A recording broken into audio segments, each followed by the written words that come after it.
ሰላምና ጤና ባላችሁበት ቦታ ሁሉ ይብዛውድና ክብራት ቤተሰቦቻችን ኦርቶዶክሳውያን እንዴት አላችሁ? እንዴት ቆያችሁ? እንዴት ሰነበታችሁ? ይህ ያሮስ ነው። መረጃ ጉልበት እንዲኖረው አድርጉልኝ። ላይክ አድርጉ፣ ሼር አድርጉ።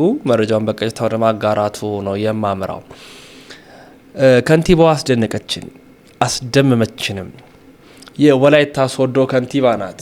ክብርት እታገኝ ኃይለ ማርያም ትሰኛለች። በዚህ በመስቀል በዓል ከታዩ አስደናቂ በዚህ በመንግስት አስተዳደር ላይ ካሉ መካከል የወላይታ ሶዶ ከተማ ከንቲባ የሆነችው ክብርት እታገኝ ኃይለ ማርያም አስደንቀናለች። ብዙዎቹም አባቶችም ጭምር ስለ ክብርት እታገኝ ብዙ ሀሳቦችን እያነሱ ይገኛሉ። እርግጥ ትዝ ካላችሁ በአንድ ወቅትም እንዲህ ቤተ ክርስቲያን ላይ እሳት ተነስቶ በብፁዕ አቡነ ይስሐቅ ሀገረ ስብከት በዛ በወላይታ ሶዶ ማለት ነው ሌሊት 6 ሰዓት አካባቢ ላይ ክብርት ከንቲባዋና ብፁዕ ሊቀ ጳጳስ አቡነ ይስሐቅ ወደዛ አምርተው ነበር እና በጣም አስደናቂ ነበረ። በእርግጥ ቶሎ ነው ሰዓቱ የቆመው፣ ግን ከንቲባ በቀጥታ ወደዛ በመሄድ ሰፊ ስራዎችን በመስራት ትዕዛዝ በመስጠት እንዲረጋጋ በማድረግ ሰፊውን ድርሻ ተወጣ ነበር። አሁን ደግሞ በዚህ በመስቀል ደመራ ወቅትም በመገኘት ያስተላለፈችው መልእክት፣ የተናገረችው ንግግር፣ ያደረገችው ቃለ ምልልስ በጣም አስደሳች ነበር። ከመንግስት አካላት የሚጠበቅ ቢደረግ ብለን የምንመኘው የምናስበው ነገር ተመልክተናል። እርግጥ ሊቀ ጳጳሱ ብፁዕ አቡነ ይስሐቅ ናቸው። ወላይታ ደምቃ እንድትታይ ፈክታ እንድትታይ እንድንመለከታት ወደዛ እንድናንዣብብ የቀደመችቷ ልዕልና የቀደመ ክብሯ የቀደመ ማንነቷ እንዲመለስ የሰሩ የሚገኙት እውነተኛ ትጉ ሊቀ ጳጳስ ብፁዕ አቡነ ይስሐቅ ነው፣ የዛ ሀገረ ስብከት አባት።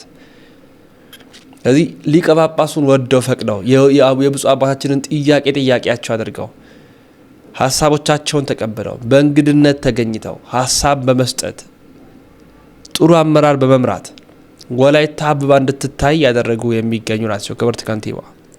ስለዚህ ማመስገን ስላለብን ልናመሰግን ይገባናል። በእውነት እናመሰግናለን ክብርት ከንቲባ እታገኝ ኃይለ ማርያም፣ በእውነት እናመሰግናለን። ምን አለች የሚለውን ግን ለእናንተ ባጋራ ደግሞ ደስተኛ ትሆናላችሁ ብዬ ስላሰብኩኝ ቪዲዮ ይዣል እና ላይክ አድርጉ፣ ሼር አድርጉ፣ መረጃውን አዳርሱ። እንደሚከተለው ግን እኔ ቪዲዮን ላጋራላችሁ። አንዴ 28 እና አንዴ 29 ሌላ ጊዜም 30 ወይም 31 እያለ የማይዋዥቅና 30 ቀናትን የያዙ 12 ወራትንና መሸጋገሪያ ጳጉሜን ያካተተ ብቸኛው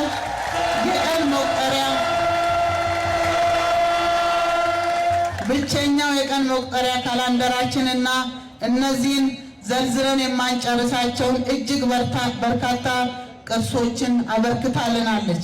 ይህ በዓል ቅድስት ቤተ ክርስቲያን እንደምታስተምረው የደህንነታችን ምስጢር የሆነው የክርስቶስ መስቀል በአይሁድ ተቀብሮ ከ300 ዓመት በላይ ከተደበቀበት ቦታ በንግሥት እሌኒ የተገኘበት ዕለት ነው። መስቀል ኃይላችን ነው። መስቀል ቤዛችን ነው። መስቀል መድኃኒታችን ነው። በድጋሚ መልካም የደመራና መስቀል በዓል እንደሆንላቸው እመኛለሁ። ጌታችን አምላካችን መድኃኒታችን ኢየሱስ ክርስቶስ ስለኛ ተላልፎ በመስጠት ቅዱስ ሥጋውን የቆረሰበት ክቡር ደሙን ያፈሰሰበት መስቀል ሃይማኖታዊ ትርጉም አለው። መስቀል መዳኛችን የተረጋገጠበት፣ መርገም ሥጋ መርገም ነፍስ የተወገደበት፣ ዲያብሎስ የተሸነፈበት፣ የጥል ግድግዳ የፈረሰበት፣ እርቅ የተፈጸመበትና ፍቅር የወረደበት፣ አምላካዊ ይቅርታና ሰላም የተገኘበትና እግዚአብሔር ፍቅር የተገለጠበት ነው። ይህ ሁኔታ ያላስደስታቸው ጨቋኞች መስቀሉን ከሰው ደብቀው ቀበሩት። ቦታውንም የቆሻሻ መጣያ እንዲሆን አደረጉት። የቀበሩ ሰዎች መስቀሉ ከምድር ገጽ እንዲሰረዝ እምነቱም በክርስቲያኖች ልብ ተፍቆ እንዲጠፋና ለዘላለም እንደተቀበረ የሚቀር መስሏቸው ነበር። ነገር ግን ታላቁ ንጉሥ ቆስጠንጢኖስ እናት ንግሥት እሌኒ ከቁስጥንጥንያን ተነስታ ከጌታችን መድኃኒታችን ኢየሱስ ክርስቶስ መስቀል ከተቀበረበት ለማውጣት ወደ ኢየሩሳሌም ሄደች። ኢየሩሳሌም በደረሰች ጊዜ የጌታችን መስቀል ተአምራት እንዲያደርግ አይሁድ በምቀኝነት ቀብሮት ነበርና የተቀበረበት ቦታ የሚያሳያት አታ በመፈለግ ብዙ ጊዜ አሳለፈች። በኋላ ግን አንድ ክራኮስ የሚባል አረጋዊ አካባቢውን ነግሯት ደመራ አስደምራ ዕጣን አጭሳ ወደ ፈጦራ ብትማጸን የዕጣኑ ጭስ ወደ ሰማይ ከወጣ በኋላ መንበረ ጸባዖት ደርሶ ተመልሶ መስቀሉ የተቀበረበት ስፍራ አሳያት። መስቀሉንም አገኘች። ክፎች እንደዚሁም ለክፋት መትጋታቸው በመስቀሉ ቤዛነት የሚያምኑትን አላሸነፈም። ተራራን ንዶ አፈሩን ደርምሰው አቧራውን ጠርገው መስቀሉን ከማግኘት አላገዳቸውም። ንግሥት እሌኒ በእግዚአብሔር ፈቃድ እና በዓላማ ጽናት ያሰበችውን አሳክታለች። አንዴ 28 እና አንዴ 29 ሌላ ጊዜም 30 ወይም 31 እያለ የማይዋዥቅና 30 ቀናትን የያዙ 12 ወራትንና መሸጋገሪያ ጳጉሜን ያካተተ ብቸኛው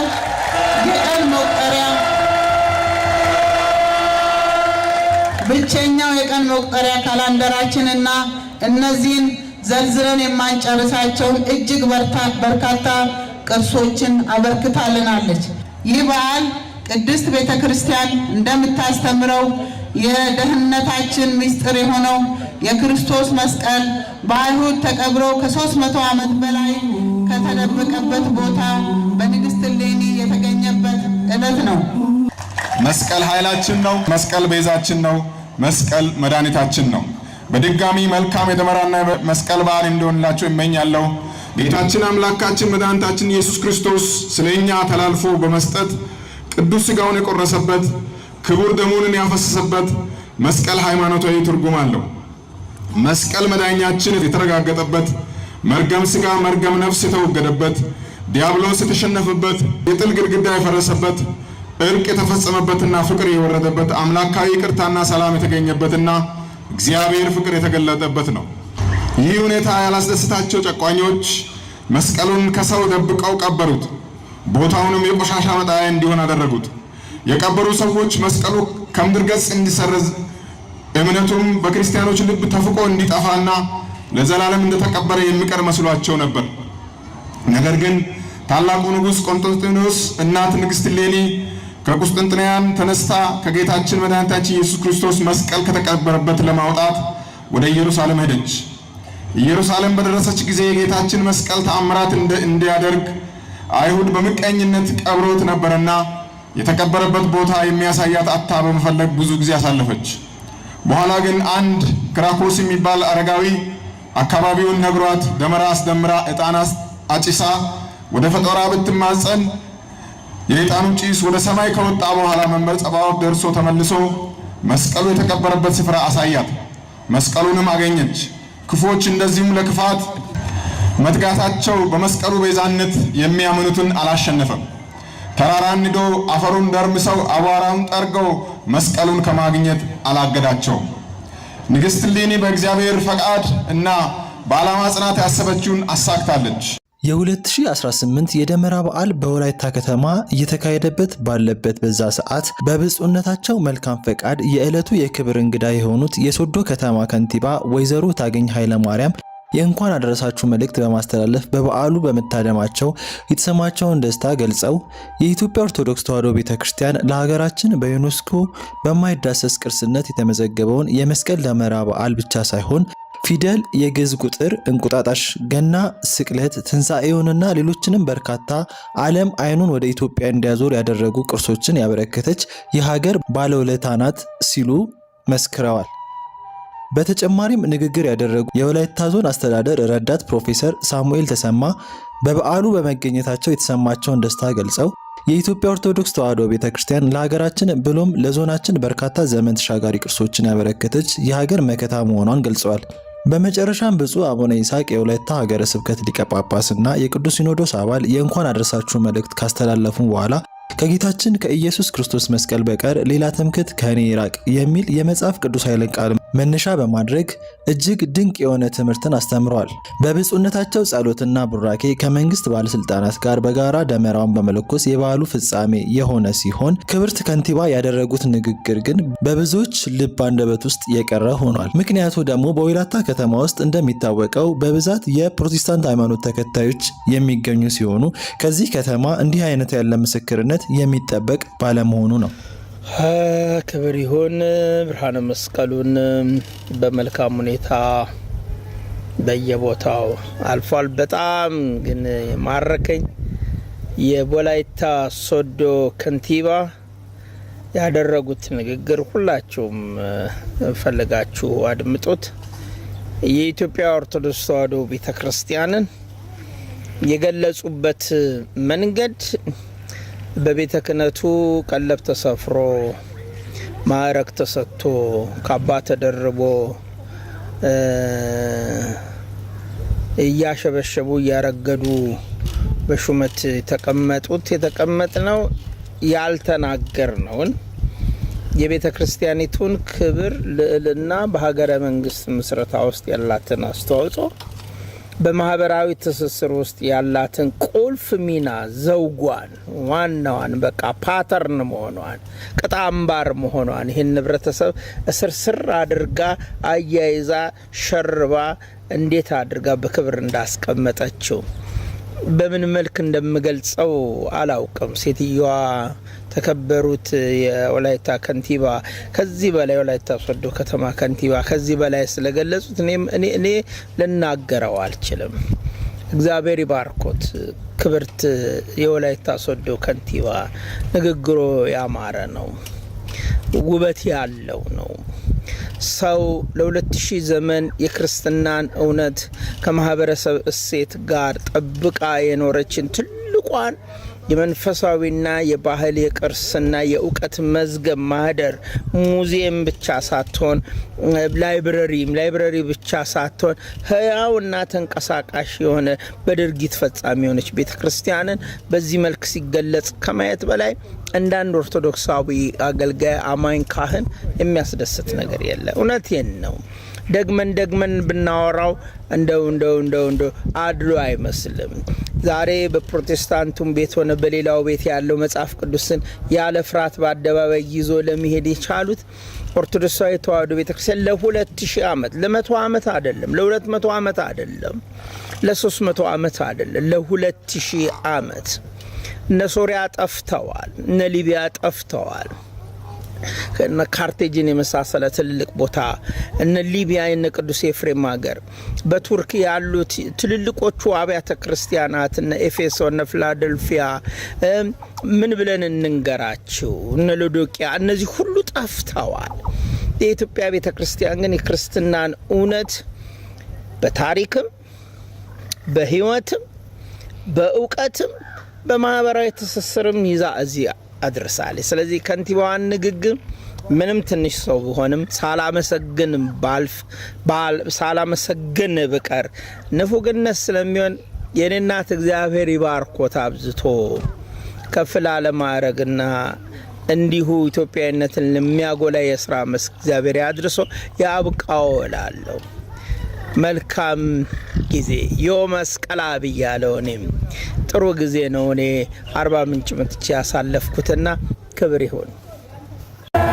ስለ ማርያምን ለብፁዕ አባታችን ለአቡነ ይስሐቅ የወላይታ ሀገረ ስብከት ሊቀ ጳጳስና የቅዱስ ሲኖዶስ አባል ስጦታ እያበረከቱ ነው የሚገኙት። ዮዮ ማስቃላ እንኳን አደረሳችሁ። ያለ ክርስቶስ ክርስትና የለም ማለት ያለ ስጋ ወደሙ ክርስትና የለም ማለት ነው። እንደምታውቁት አምላካችን ክርስቶስ ሰው የሆነው በመስቀል ላይ የተሰቀለው እኛን ለማዳን ነው። ያዳነን ደግሞ በክቡር ስጋውና በቅዱስ ደሙ አማካኝነት ነው። ስለዚህ አንድ ሰው ለመዳን በግዴታ ከሚያደርጋቸው ነገሮች መካከል ስጋውና ደሙ መቀበል ነው። ለዛም ነው አምላካችን ክርስቶስ በዮሐንስ ወንጌል ምዕራፍ 6 ቁጥር 54 ላይ ስጋዬን የሚበላ ደሜን የሚጠጣ የዘላለም ሕይወት አለው፣ እኔም በመጨረሻዋ ዕለት አነሳዋለሁ ብሎ ተናገረ። ምን አረጋዋለሁ? አነሳዋለሁ። የዘላለም መንግሥት አወርሰዋለሁ ማለት ድህነቱን እፈጽምለታለሁ ማለት ነው። መዳን ማለት የእግዚአብሔርን መንግሥት መውረስ ማለት ነው። ስለዚህ ቤተ ክርስቲያን የምትፈቅደው ከቤተ ክርስቲያን ይሰደድ የማይቆርበውን ሰውዬ ከቤተ ክርስቲያን ይውጣ ብላ የምታውጅበት ማዕከላዊ ምክንያት ምንድነው ከተባለ ያለ ስጋ ወደሙ ድህነት ስለሌለ ነው። ይሄ መጀመሪያው ነው። ሁለተኛው ደግሞ አለመቀበል የእግዚአብሔርን ፍቅር እንደማቃለል ነው የሚቆጠረው። አምላካችን ክርስቶስ እኛን ስለወደደን ቅዱስ ጳውሎስ እኮ በፊልጵስዩስ መልእክቱ ምዕራፍ 2 ላይ ይህንን ደካማ ማለት ከስላሴ በስላሴ እሪና ተካክሎ ሳለ የእኛን ስጋ መልበስ እንደ መቀማት አልቆጠረውም፣ እስከ መስቀል ሞት ድረስ ራሱን ባዶ አደረገ ይለናል። ራሱን ምን አደረገ? ስለዚህ አምላካችን ክርስቶስ እኛን የወደደን እስከ የት ድረስ ነው ከተባለ እስከ መስቀል ድረስ ነው። እስከ መስቀል ድረስ ማለት ሥጋውን ቆርሶ ደሙን አፍስሶ ለእኛ ድህነት እስከ መስጠት ነው የደረሰው። በዚህም ምክንያት ለፍቅሩ ግብዣ የሆነን ዘንድ እኛን እንድንበላውና እንድንጠጣው ሰጥቶናል። አለመብላት የክርስቶስን ሥጋና ደም አለመብላትና አለመጠጣት ደግሞ የሥጋ ወደሙን እንድንቀበል ታዘናለች ማለት ነው። እንደምታውቁት የአምልኮት ሁሉ ማዕከል ሥርዓተ ቅዳሴ ነው።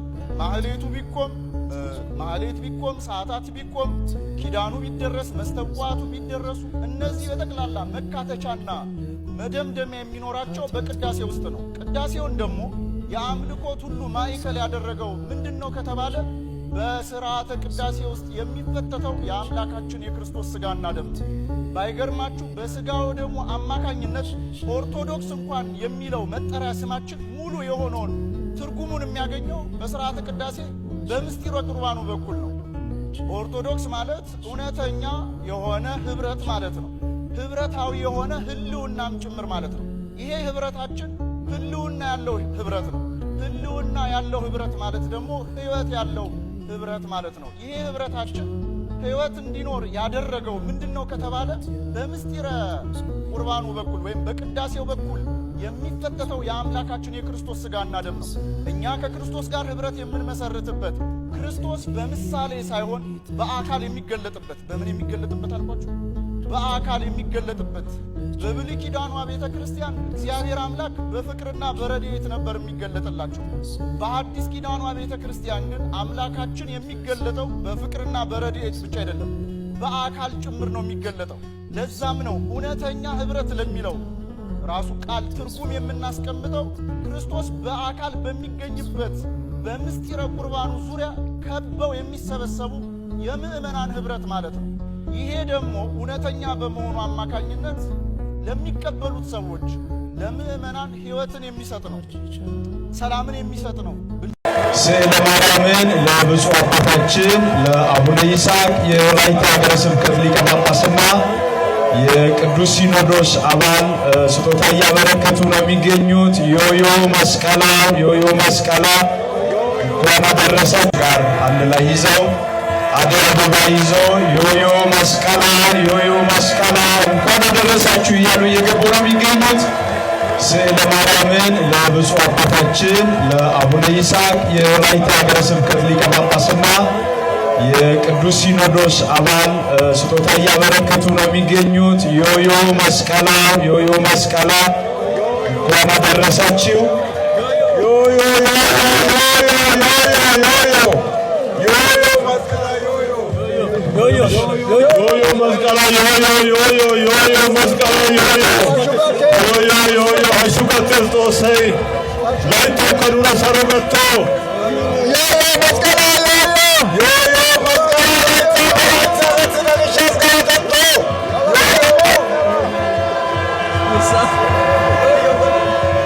አባቶችን በእድሜ በጸጋ እግዚአብሔር ይጠብቅ። የተወዳችሁ ቤተሰቦቻችን ኦርቶዶክሳውያን መረጃው ለመላው ዓለም እንዲዳረስ ላይክ እና ሼር በማድረግ ትብብር አጋሮታችሁ በማሳየት በጭብጨባ እግዚአብሔርን አመስግኑ። ቅድሚያውን ትተናል። ክርስቶስ ለሕንፃ አልሞተም። ክርስቶስ ለግንቦች አልሞተም። ለቤተ መቅደሱ ሕንፃም አልሞተም። ለመሰዊያውም አልሞተም።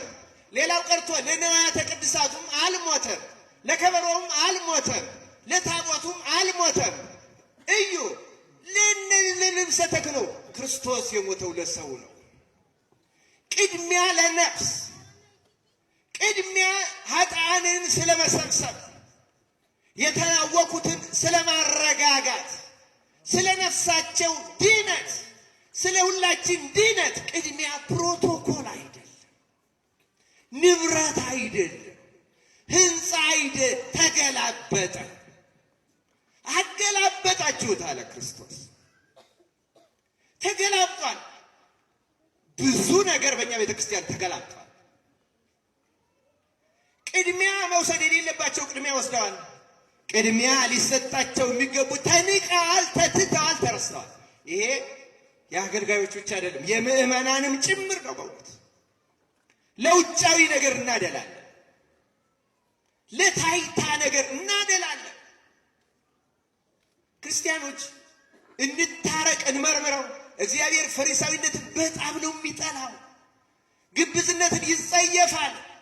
እኛንን የሚወደው የሚመስለን እንጂ እሱ አይወደው። እሱ የዚያችን ኃጢአተኛ ሴት ለቅሶ ነው የሚወደው። እግዚአብሔር ለቅሶ ነው የሚወደው። ክርስቲያኖች ዘፈን አይወድም። ቤተ መቅደስ መተን ከበሮ ይዘን ስለደለቅን አንዘምር አለ እንዳትሉ ደግሞ ክርስቲያኖች፣ እግዚአብሔርን ለማመስገን ካደረግነው ይቀበለዋል። እኛን ለማርካት ካደረግነው ግን አይቀበለው። ነገራችሁ የማን ደስታ ነው ቢቀድመው? እግዚአብሔር እንባ ነው የሚወደው። ክርስቲያኖች እዩት፣ እዩ እስኪ በመጽሐፍ ቅዱስ የተደሰተባቸው እነማን ናቸው? ኃጢአትህ ተተወልህ፣ ኃጢአትሽ ተተወልችሽ ያሉ እነማን ናቸው? እንቁጠራቸው። አንድ ባንድ ብናያቸው ሲዘሉ አናያቸው። አንደኛ እጅግ ትሑታን ናቸው። እንደሰማችሁት ያን ቀራጭ አንገቱን ቀና አድርጎ ለማየት የፈራ ይላል። አንገቱን ዝቅ አድርጎ ደረቱን እየደቃ ማንም ሳያየው እኔን ኃጢአተኛውን የሚል ማንንም አይቶ የማይማጻደቅ እግዚአብሔር የሚደሰተው በእነዚህ ሰዎች ነው። እግዚአብሔር የሚደሰተው በሚያለቅሱት ነው። እግዚአብሔር የሚደሰተው ቤተ መቅደስ ውስጥ እንኳን ሲገቡ እንኳን ቅድም አሁን ስለ ስልክ ተናግሬያለሁ። ክርስቲያኖች አስተውሉ። የሚድኑ ሰዎች አረጋገጣቸው ራሱ ይታወቃል። ሰው ጻድቅ እንዲላቸው ብለው አይደለም፣ ግን ይጠነቀቃሉ። ይቺ መላእክት የተነጠፉባት እንደሆነች ያውቃሉ። እግዚአብሔር በፊታቸው በአይምሯቸው ስላለ ይፈራሉ፣ ይንቀጠቀጣሉ። ፈሪሳዊውን ደግሞ ሰምታችሁታል። እንደ ሌሎቹ ስላላደረከኝ አንዳንዶቻችን ዓመት እስከ ዓመት ኪዳን ስለምናስደርስ ወይም ብዙ ጊዜ ስለምናስቀድስ ወይም በጾም ጊዜ ከ9 ሰዓት በፊት ስለማንበላ ምናልባት እኛ የተሻለ ሆነ ተሰምቶን ከሆነ የፈሪሳዊነት ክርስቲያን እግዚአብሔር ልንገራችሁ፣ እግዚአብሔር የሚቀበለው የትህትናን መንፈስ፣ በእርሱ ፊት ምንም ያለ ማድረግ መንፈስ ክርስቲያኖች። ለዚህ ነው የፈሪሳዊነት ዋና መገለጫው መጀመሪያው ማገላበጥ ነው። እኛ አሁን እንደሰማችሁት ጻድቅ ለመምሰል እነዛ ፈሪሳውያን ልብሳቸው በገበያ ቦታ የሚያደርጉት፣ በግብዣ ቦታ የሚያደርጉት፣ በምኩራብ የሚያደርጉት ተዘርዝሮ ተቀምጧል። ከኛ ከምናስተምረው ጀምሮ ልቡናችንን እኛ የምናውቀዋለን ጨርሶ ተደፍኖ ካልሆነ። በነገራችን ላይ ልብ ሲደፈን አንድ ሰው ራሱ የሆነውን አያውቀውም። በተለይ የኃጢአትን ነገር አናውቀው። ፈሪሃ እግዚአብሔር ሲጠፋ ሲለይ እኛ ተገቢና ትክክል የምናደርግ ነው የሚመስለን።